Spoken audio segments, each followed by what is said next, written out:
ওই যে কথায় আছে না, যদি তোর ডাক শুনে কেউ না আসে তবে একলা চলো রে। কি বলো তো, আমাদেরকে একা একা চলাফেরা করাটা শিখে নিতে হবে। কেন জানো? একটা টাইম পরে গিয়ে কিন্তু আমরা প্রত্যেকেই বুঝতে পারবো, আমরা যাকে যতই কাছের ভাবি না কেন, সব সময় সঙ্গ দেওয়ার জন্য সবাই কিন্তু বসে থাকবে না। সে যে যতই কাছের হোক, একটা টাইম পরে আমরা এটা কিন্তু প্রত্যেকে রিয়েলাইজ করব। কাল থেকেই আমার মনটা ভীষণ খারাপ ছিল। তার জন্য আমি রাতেই ঠিক করেছিলাম যে আমি কালকে যখন কলকার ক্লাসে যাব, আগে বড় মাকে পুজো দিয়ে তারপর আমি ক্লাসে যাব। ঠিক যেমন কথা তেমন কাজ। দেখো, সকাল সকাল উঠে আমি রেডি হয়ে কিন্তু চলে এসেছিলাম। এসে দেখলাম তো কি বড় লম্বা একটা লাইন, দেখে তো আমি ভয়ই পেয়ে গেলাম যে আজকে আদেও আমার পুজোটা দেওয়া হবে তো। আবার পুজো দিয়ে যে ক্লাসে যাওয়ার একটা তাড়া। কিন্তু ওই যে মন থেকে কিছু চাইলে সেটা অবশ্যই পাওয়া যায়, আর বড় মার কাছে কিছু চাইলে সেটা পাওয়া যাবে না এটা তো হতেই পারে না। দেখো, আমি ঠিক সময় মতো লাইন দেওয়ার পরেও, অত দূর পর্যন্ত লাইন দেওয়ার পরেও পুজো দিয়েছি, খুব শান্তি মতো পুজো দিয়েছি।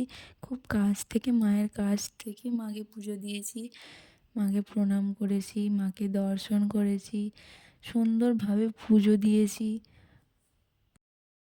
কি সুন্দর অপূর্ব লাগছিল আজকে মায়ের মুখটা। আমি তো দেখেই যাচ্ছিলাম, দেখে একটা অদ্ভুত শান্তি। মাকে আজকে ভীষণই সুন্দর লাগছিল।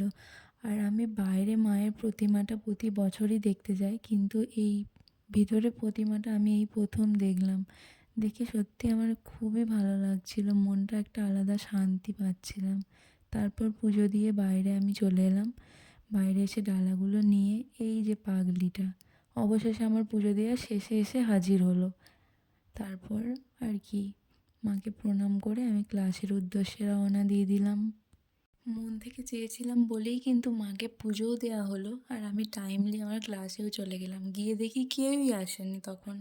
এই যে পাগলটা আর পাগলিটা দুজনে মিলে এখন আমাকে খেপিয়ে তুলেছে।